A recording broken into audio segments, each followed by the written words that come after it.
very important role, and she was not very good at it. So basically, we got a new receptionist. We put a customer care officer straight in, and then we made the steps happen. And you know, really, we took this very seriously, this workshop, and we implemented everything we had to within a month. And basically, within a month, we could see straight away the improvement, and it's been great ever since. So whether we look at the dollars, whether we look at percentage of complaints or efficiency ratings, we manage a lot of different ratios. We have everyone here as a KPI, and we look at those every week. And well, in terms of whether our solutions are working, you know, I believe you can't improve what you can't measure.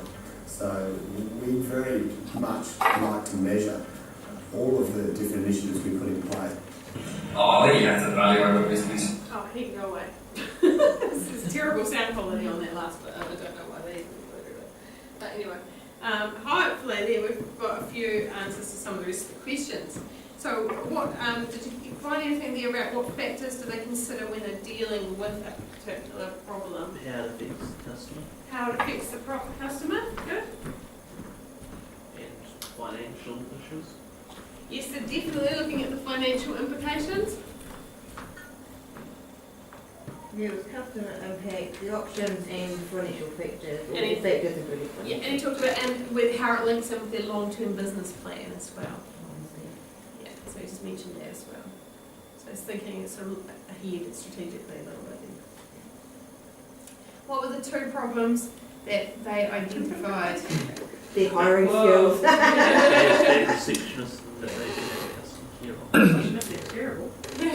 So I mean, there are no people problems, just performance problems, right? So that's the general rule that you can take. But if there are performance problems, then and you know they identified that customer service is a critical success factor for their organisation, then they need to have good customer service. So they need to performance manage that receptionist. So in New Zealand, you can't just, I'm pretty sure in Australia, you can't just terminate somebody.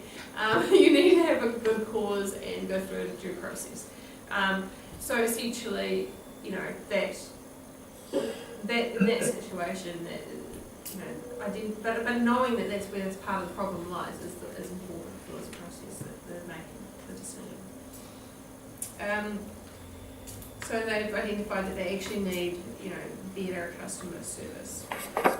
And they were losing profitability as a result of that. So how did they go about generating ideas? Think tank. Think tank, good. They created a board. Yeah. Yep, create a governance board to generate more ideas about involved customers' ideas. You included customer ideas.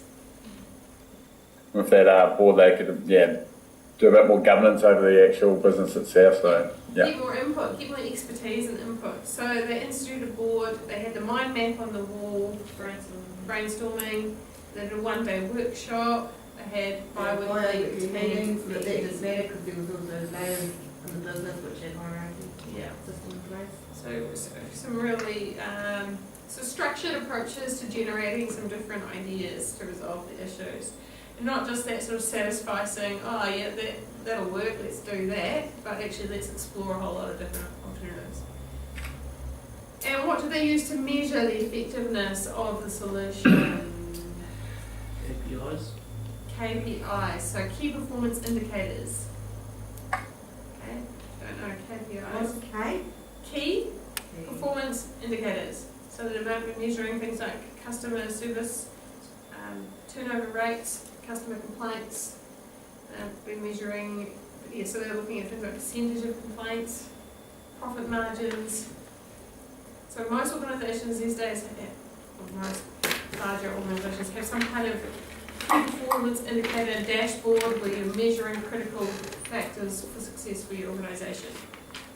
Profit margins, number of staff per required per item that you're producing. How many people does it take to produce 100 widgets? All of those things. Okay, good. Excellent. Right, still going. When it comes to, so that's the normative decision-making model that you really need to get your head around for the test. And so you're going to need to think of a particular problem and look at those 4 stages, you know, like give examples at each of those 4 stages. Alright? Yep. So identify a problem, how you deal with it, Yeah. resolve it with it. So identify a problem. Okay, so, and we can do this, I'll just skip some of that stuff because you can read about that, but we can do this one. This is a nominal group technique. So as a group, identify a current problem. What is a current problem for the maybe Polytech or West Coast or another organisation?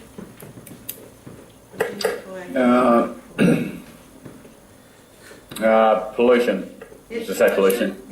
No, maybe a bit broad. Yeah, we're not going to solve all the world's problems. Customer service at KFC. Even I do know Yeah, that's staff, like bad management, Okay, alright, should we all take the that? AFC. Customer service at KFC, so we've identified the problem, okay, so that could be a problem.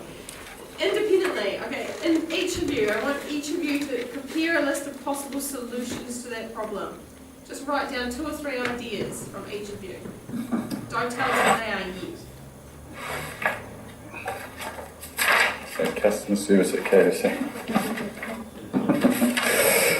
Shit.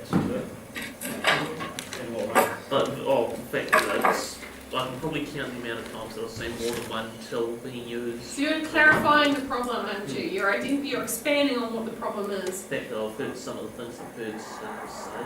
Yeah, way that staff talk to each other How staff talk to each other. in front of customers. Yeah, but Oh, wait time.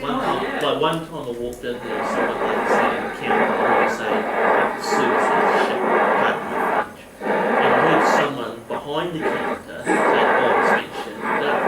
So I'm just like, stuff this, I'm not even. And I actually, A lot of the time I don't open it to you because the fires are catching up.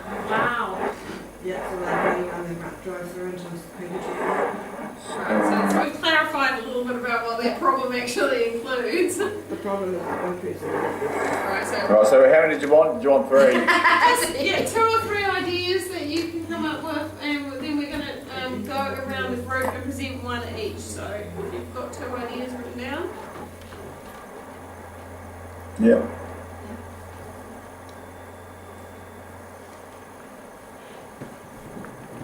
This is called the nominal group technique.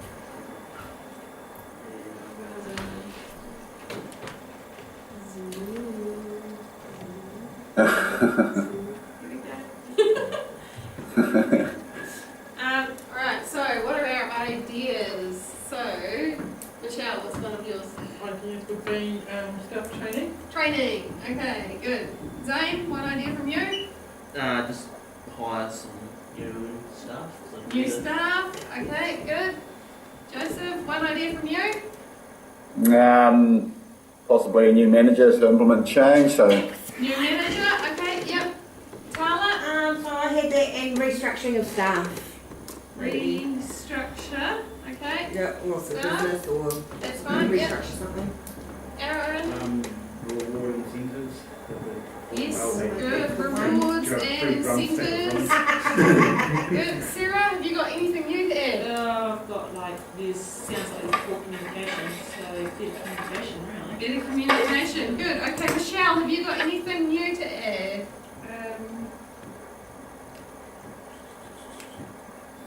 No, I think of promotion. Oh, But I've got a lack of commitment. So hang on, we're not discussing it. Go to the next one. Go to the next one, Zane. No, that's all. That's all from you. Joseph, anything new?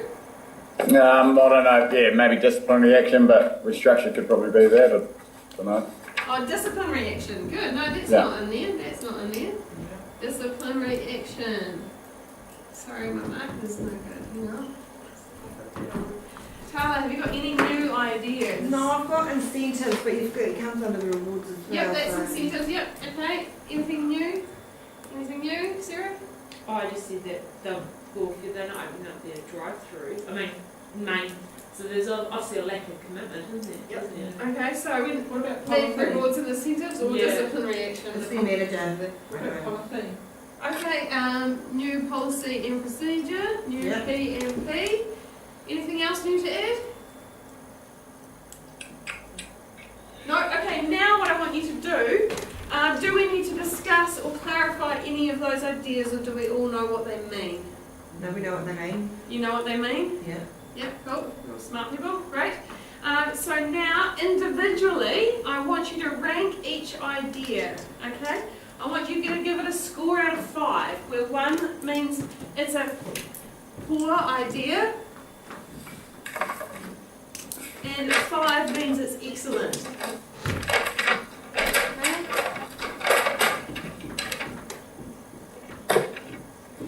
What was new PMP? Policy and procedure. New policy and Right. procedure around customer service. Can't really see that top one to that light. Training. Training, is The it? lights Thank are you. good. I'll take the light off, that's all right. It's a little bit Cheers. bright, but it made it worse.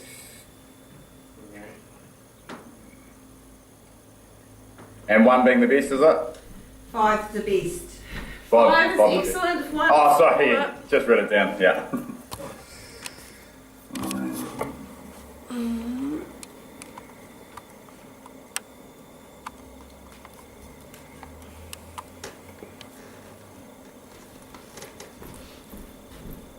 Good ideas, guys. Maybe we should. It's only because we're customers, so we just know how shitty it is. So you can give it a 2 or a 3 or a 4, you know, if you think it's somewhere in there, but you know, I did that. yeah, good. Excellent idea, or very good, poor, okay. I suppose 3 would be okay, or something like that. 2 would be Could do with some work. maybe. Maybe okay. I don't know what rating scale you want to use, but something like that.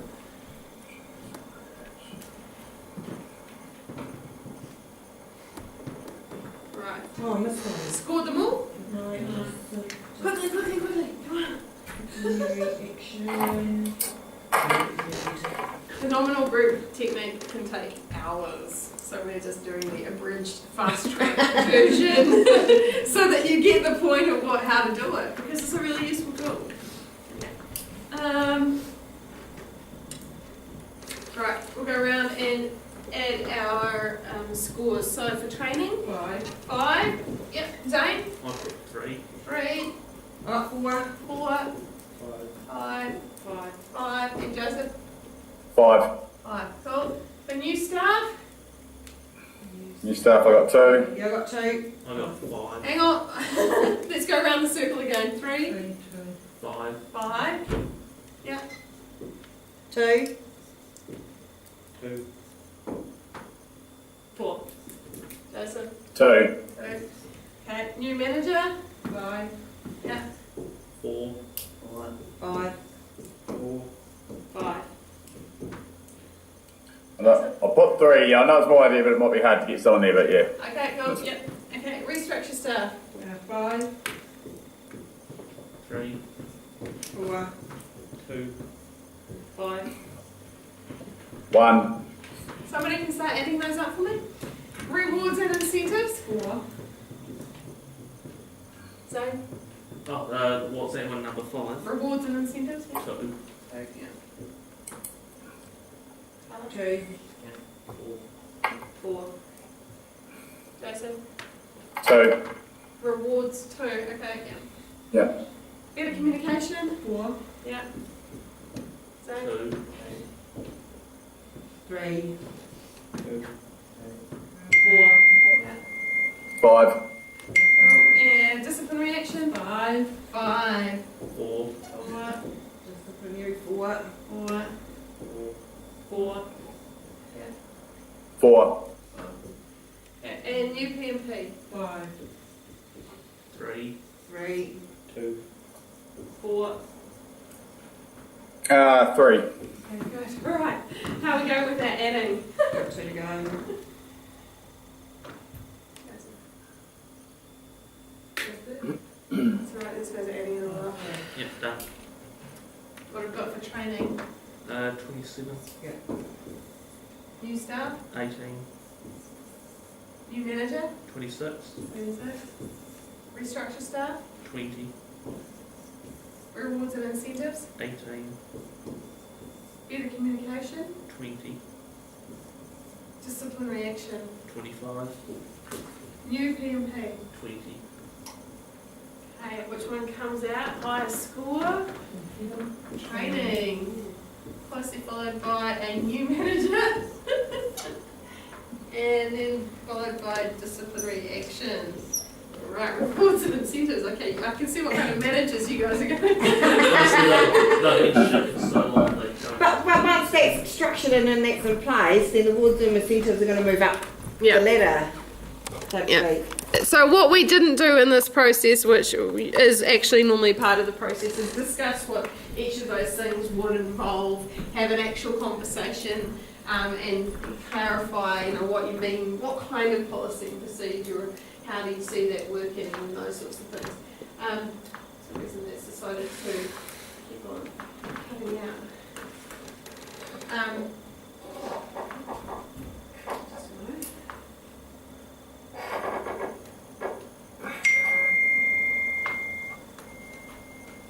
Here we go. Not that summary yet. So, you know what? This is kind of like a brainstorming approach. This is part of generating those alternative ideas and also part of evaluating them potentially as well. But why is this better than normal brainstorming? We're getting more ideas. More ideas. More. Diversity of ideas. It's not that we don't go, Michelle comes up with training and we go, hey, brilliant, let's do it. Satisficing. Okay, that'll do it. That's our satisficing non-rational approach. That should do it. We'll decide, we'll just do training. Lo and behold, it probably would have been the best option, perhaps, but according to your actual group decision making. The good thing about this one is that we've got group decision making, but without somebody necessarily dominating, without that whole issue of groupthink happening that we talked about in our last course as well. And it gives you, a variety of possible options for dealing with that situation. Is that one that would be used most in businesses? Is that what we're doing here? It's one tool that managers can use if they're looking at a problem and they want to brainstorm and generate ideas. So you get a group of subject matter experts together to generate different ideas. But so this is a method you can use. And you don't have to stick with that. You might go, well, actually training is not going to be feasible, we'll go with the new manager or whatever. Or a new manager is not feasible, we'll go with disciplinary action. You don't have to be held by it, but it gives you a bit of an idea of overall what is the perception of the value of the evaluating those approaches that you've identified. Wouldn't it be funny if you were thinking of your staff to get ideas, Yeah. and the thing that came up was a new manager? Yeah. And that's part, that could be a And you were the problem. manager. Yeah, I mean, can you do it in an anonymous, safe way so that the staff may not actually come up with that idea if it's the manager instigating the process? You have some sort of Yeah, third because party. if your job relies on, a good relationship with the manager, you may have to do that. Then you'd have to also look at trying to get, I'm not saying Graham not a great place to move to, but if you want someone to, you know what I'm saying? Like you want someone that's actually, yeah. Yeah, well, when you've got the perfect house and You've got to factor that into it. just work, huh? But anyway, so hopefully, when it comes to your test, when it comes to identifying a problem, generating some alternative ideas, evaluating those ideas, and then giving an example at each stage of the process, you could use this example if you wanted to, okay? If you don't have another example you can think of. UGT. Well, you can use this, KFC. Yeah, the KFC Right. example. Bad customer service at KFC is your problem. What are some alternative solutions? Here we go, another one. Yeah, I mean, you don't have to. You can come up with other problems. You know, you might be a business problem in your own business. You might say that you could look at the problem that we talked about of the Polytech financial viability. You could look at the lack of car parking at Greymouth campus. I mean, it's not so much an issue for night students, but it seems to be an issue for day students. Yeah, it's quite the end of the day. So, you know, how do we solve some of those problems? Still some of the council car parks don't have anything. Yeah. I skipped through before some stuff about decision-making, barriers, you know, people avoiding making decisions, people becoming complacent, thinking they don't have to decide, not wanting to make the decision, saying that's not within my pay grade, so I'm not going to deal with it. It's, you know, somebody else's decision to make. Those are some of the sort of natural responses. People might, you know, not want to be the one responsible for making a decision. And then also, we'll talk later on in the course about authority, delegation, and responsibility, and how people are allocated decision-making responsibility. And in your book it also talks about some issues with decision-making biases. So this comes back to those perceptual errors that we looked at in business communication, of how we justify our decision-making. If you're really keen on decision-making topic, there's a book called How We Decide, which is just fascinating. It looks at all sorts of things, like, for example, you know, research they did, like after 9/11, when a lot of people in America stopped travelling by aeroplane, okay, because they were scared, nervous of travelling by aeroplane because of this horrific thing that happened. And so they started, instead of flying, so there was a dramatic drop in number of domestic flights in the States, and an increase in the number of people travelling by vehicle. Do you know if you wrote that book? No, I can't remember.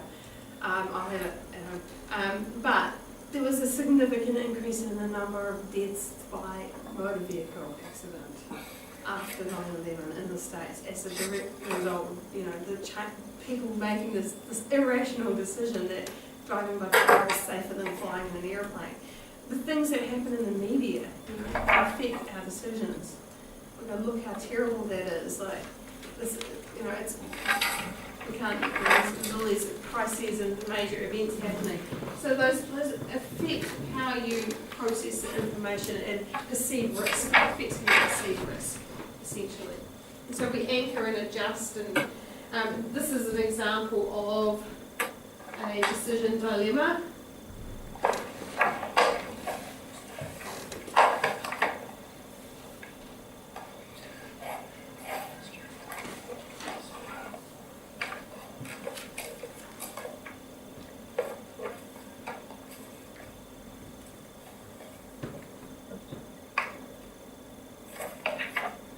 Do you choose the first option or the second option? It doesn't tell you how. Well, it does. What is the only option both roads? More, Kate, it's saying scheduled meeting. Yeah, oh yeah, you got that? Cool. Okay, we're going to finish that. So yeah, or this option, or when you look at it this way. But neither of them say how many officers total you've got in your army. No. Yeah, but yeah, the risk outweighs the This is from your reward. textbook. Wasn't it people for them? So in this is a meeting. so in the first example, from the first problem, from the first scenario, people usually choose one option, and then in the second scenario they choose the other option, a different And it's option, usually and the opposite, the same. but it's actually the same outcome. And it's about framing. It's about how the problem is framed. What page do you want for that? Page 161. You can read all about it. So I'm sure this means that there's 600 soldiers in the army. So most people choose the first option in this one, and most people choose the second option in this one. Yeah, that's what I did as well. It actually Yeah. comes out with the first. It's this. There's a tendency to decide differently based on how information is actually put to you. And that's really, I mean, marketing, this is where marketers actually actually know a lot about human psychology. And human freaky, they know a lot about these perceptual errors and biases, and they use it. And this one here is an example of decision escalation. You've made a decision, you've invested in your decision. At what point do you call it quits and say it was actually a bad decision? 90-day rule. 90-day rule, yes. Trial periods, okay, great. Now we've got some legislation that'll help us with that. But you know, it's still cost you money to recruit and to select and to train. You've invested time and energy and money. And this happens a lot as well. Look at, what was the pay system they brought in for teachers? Oh, NovaPay. NovaPay? It was NovaPay. Yeah. And that was a classic example of decision escalation. The system doesn't work, but we spend millions bringing it in and we can't pull out of it now. Yeah? So let's spend more to make it work. That's a classic example of decision escalation. I'll leave you on those calming, soothing decision boards. Questioning your own decision making abilities. But go away and read that text because there's lots of interesting stuff in Oh, I there. thought you were going to tell us about the second. Oh, we'll have to do that next week and have a look at, you know, there's information on the Polytech website under the library services about study skills and techniques. And we can do a little bit at the end of next week's class as well. Think about things like, you know, mind maps, reading, writing stuff out, using post-it notes. Cover your house in post-it notes. Yes, Joseph. Was that chapter 2 you wanted us to read? For next week, it is, yes, chapter 2. We're going back and we're going to look at those pioneering ideas in management. We're going to look at management philosophies and theories. And one more question, these handouts, Just the people leave them that on are... the front desk, with those Mintzberg matching cards as well. Okay. Thank you. Thanks. Yes. Have a new manager would be the one, because I remember one time I made an official complaint at KC, is that the manager took at least a week to get back to me. At one time previous to that I complained about something, it wouldn't have even been half an hour before I had a phone call from the assistant.